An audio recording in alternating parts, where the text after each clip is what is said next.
Hello, नमस्कार, आदाब, सत श्री अकाल और अस्सलाम वालेकुम। मैं हूं मोहम्मद अहमद काज़मी, लेकर आया हूं आपका पसंदीदा कार्यक्रम नज़र दुनिया पर। यमन के खिलाफ सऊदी अरब की तरफ से जारी जंग से बार बार ऐसे इशारे मिल रहे हैं कि शायद जंग बंदी हो जाए। हाल ही में हूथियों के जरिए यूनाइटेड अरब एमिरेट्स पर किए जाने वाले कई हमलों के बाद एमिरेट्स और ईरान के बीच राब्ते की बात सामने आई थी। आज यमन की राजधानी सना में सऊदी अरब और यूनाइटेड अरब एमिरेट्स की तरफ से बमबारी की खबरें हैं, लेकिन साथ ही यमन में हूथियों की सरकार की तरफ से एक बड़ा इशारा मिला है। हूथियों के एक जिम्मेदार ने बताया है कि उनके और सऊदी अरब के बीच यूनाइटेड नेशंस की मदद से दोनों तरफ के कैदियों की अदला बदली पर बात चल रही है। दूसरी तरफ अमेरिका एमिरेट्स को ज़्यादा हथियार देने की बात कर रहा है। ऐसा लग रहा है कि हूथियों के हमलों के बाद अमेरिका और इजराइल के लिए हथियारों का बाजार फिर से गर्म हो गया है। आज हम ये समझने की कोशिश करेंगे कि जंग के बावजूद कैदियों की अदला बदली की बात किस हद तक आगे बढ़ रही है। आखिर तक ज़रूर देखें।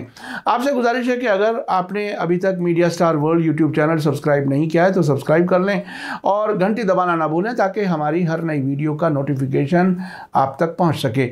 यमन के हूथियों की सरकार के अल मसीरा टेलीविज़न चैनल ने बड़ी खबर दी है। हो सकता है कि इसके बाद यमन जंग के खात्मे के लिए रास्ता हमवार हो जाए। यमन में हूथियों की सरकार में कैदियों के मामला देखने वाली नेशनल कमेटी के सरबराह अब्दुल कादिर अल मुर्तज़ा ने बताया है कि हज़ारों कैदियों की अदला बदली के समझौते पर पहुंचने के लिए यूनाइटेड नेशंस के ज़रिए से सऊदी लीडरशिप वाले फ़ौजी अलायंस के साथ बातचीत हो रही है। अब्दुल कादिर अल मुर्तज़ा ने आज सैटरडे को सना में अल मसीरा नेटवर्क को एक बयान में कहा है कि मौजूदा वक्त में यूनाइटेड नेशंस के ज़रिए से दूसरे फरीक के साथ पिछले समझौतों के मुकाबले में बड़े समझौते तक पहुंचने के मकसद से बातचीत चल रही है। उन्होंने बताया कि यूनाइटेड नेशन के साथ पिछली बैठक 3 हफ्ते पहले हुई थी और उन्होंने दोनों फरीकों के हज़ारों कैदियों की अदला बदली के लिए एक समझौते पर बातचीत की है।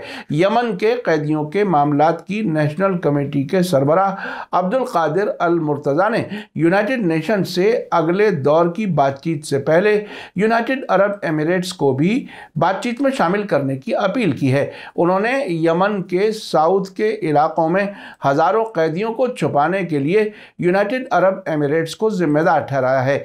यमन में कैदियों के मामलों की नेशनल कमेटी के सरबराह अब्दुल कादिर अल मुर्तज़ा ने इशारा दिया है कि ऐसे दर्जनों समझौते हैं जिन पर लोकल लेवल पर रजामंदी हुई है, जो अब भी सऊदी हुकूमत की तरफ से पेंडिंग है। उन्होंने कहा कि ऐसा करना दोनों फरीकों के कैदियों के खिलाफ एक गुनाह है।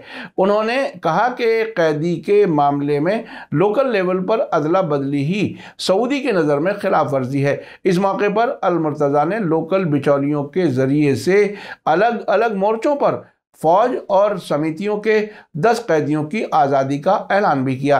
अल मसीरा टेलीविज़न चैनल के मुताबिक 2015 में जंग की शुरुआत के बाद से 9,000 से ज़्यादा कैदियों को लोकल सतह पर अदला बदली के ज़रिए आज़ाद किया गया है, जबकि यूनाइटेड नेशंस अक्टूबर 2020 में सिर्फ 1,880 कैदियों की अदला बदली का समझौता करने में कामयाब रहा था। हालांकि उसने कई दौर की बातचीत करके बड़े समझौतों की उम्मीद दिलाई थी।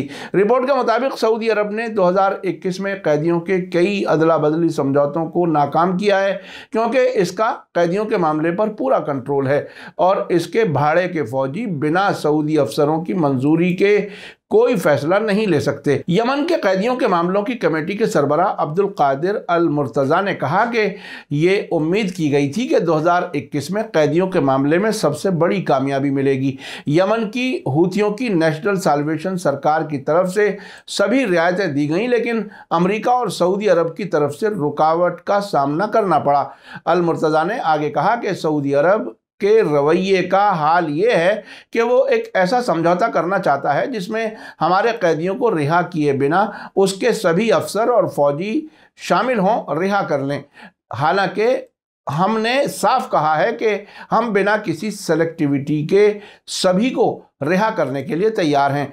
अल मुर्तज़ा ने बताया कि 2021 में फ़ौज और हूथियों की पॉपुलर कमेटियों के 60 लोकल अदला बदली ऑपरेशनों में 400 कैदी आज़ाद हुए थे, जबकि सऊदी अरब की वजह से 90 ऑपरेशन नाकाम हो गए। इसी बीच खबर है कि सऊदी अरब के लड़ाकू जहाज़ों ने यमन की राजधानी सनआ पर आज भी बमबारी की है। हालिया दिनों में सऊदी फौजी अलायंस के लड़ाकू जहाज़ों ने यमन के मुख्तलिफ इलाकों और ख़ास तौर से रिहायशी इलाकों पर बमबारी में गैर मामूली ज़्यादती कर दी है। यमन के टीवी चैनल अल मसीरा की रिपोर्ट के मुताबिक सऊदी अरब और यूएई के लड़ाकू जहाज़ों ने राजधानी सनआ के वेस्टर्न इलाकों को निशाना बनाया। सऊदी लड़ाकू जहाज़ों ने सना सूबे में मौजूद अल सौरा एयरपोर्ट को भी निशाना बनाया है। फौरी तौर पर सऊदी अलायंस के हमलों से पहुंचने वाले जानी और माली नुकसान की डिटेल जानकारी हासिल नहीं हो सकी है। आज सैटरडे को सुबह सवेरे बमबारी के बाद भी हमलावर अलायंस के लड़ाकू जहाज़ों ने सना के आसमान में उड़ानें भरी। यमन के ह्यूमन राइट्स मामलों की मिनिस्ट्री ने एक बयान जारी करके कहा है कि अमेरिका की सपोर्ट से सऊदी अरब और यूएई यमन पर हवाई हमले कर रहे हैं। इसी बीच ब्रिटेन की human right organisation save the children ने अपनी रिपोर्ट में कहा है कि यमन में जनवरी के दौरान हर घंटे एक शहरी की मौत हुई है।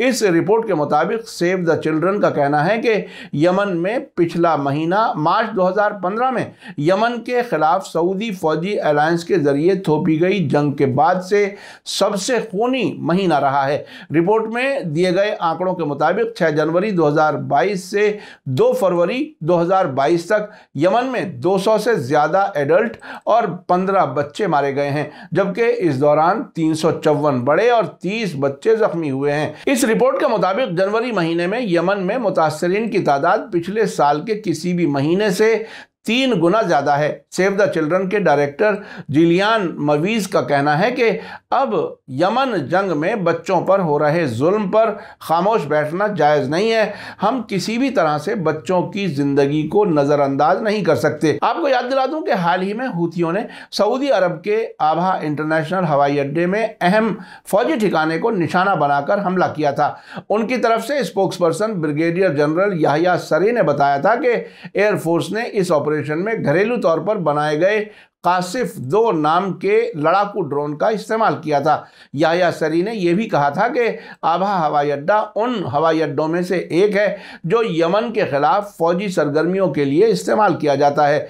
हूथी स्पोक्सपर्सन ने सऊदी अरब में अवाम से फौजी ठिकानों से दूर रहने की अपील की थी। साथ ही 2 दिन पहले सऊदी प्रेस एजेंसी ने बताया था कि अरब फौजी अलायंस ने यमन की राजधानी सना के रहने वालों को अगले 72 घंटों में कुछ शहरी ठिकानों को खाली करने के लिए कहा था और इलाके में हूथी मिलिशिया पर हमले की वार्निंग दी थी।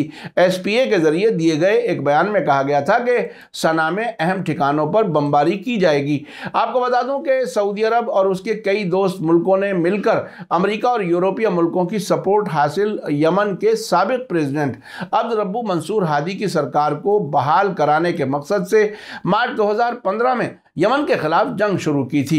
भारी हथियारों से लैस सऊदी अरब के जरिए गरीब मुल्क यमन पर लगातार बमबारी के बावजूद यमनी फौज धीरे धीरे मजबूत हो गई और अब वो न सिर्फ सऊदी अरब में बल्कि यूनाइटेड अरब एमिरेट्स में भी ड्रोन, मिसाइल और रॉकेटों से जवाबी हमले कर रहे हैं। हाल ही में एमिरेट्स पर हमले शुरू होने के बाद ऐसा लगता है कि बैक चैनल डिप्लोमेसी तेज हो गई है।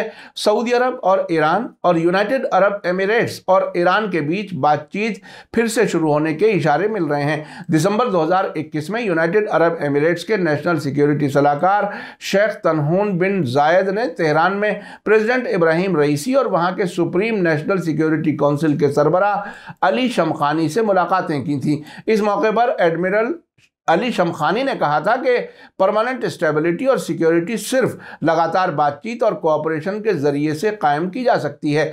अली शमखानी ने इस इलाके के मुल्कों के ताल्लुकात में दूसरे इलाके के मुल्कों की दखल अंदाजी की पॉलिसी के असर से दूर रहने की ज़रूरत पर भी जोर दिया था।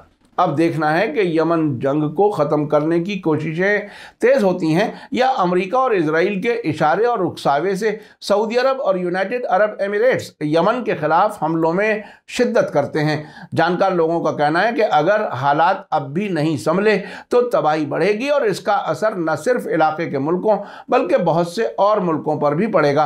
अगर यमन और सऊदी अरब के बीच कैदियों की अदला बदली बड़े पैमाने पर होती है तो हो सकता है कि ये बात आगे बढ़कर जंगबंदी के लिए भी हो जाए। मीडिया स्टार वर्ल्ड लगातार नज़र रखे हुए है। जैसे जैसे हालात बदलेंगे हम आपको बाखबर रखने की कोशिश करेंगे। इसी के साथ मुझे दीजिए इजाज़त। आज का एपिसोड कैसा लगा कमेंट्स में ज़रूर लिखें। थैंक यू, धन्यवाद, शुक्रिया। जय भारत, जय हिंद।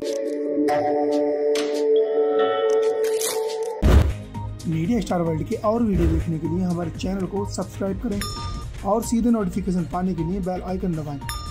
और अगर हमारी खबर सच्ची और अच्छी लगे तो अपने व्हाट्सएप, इंस्टाग्राम, फेसबुक और ट्विटर अकाउंट पर जरूर शेयर करें।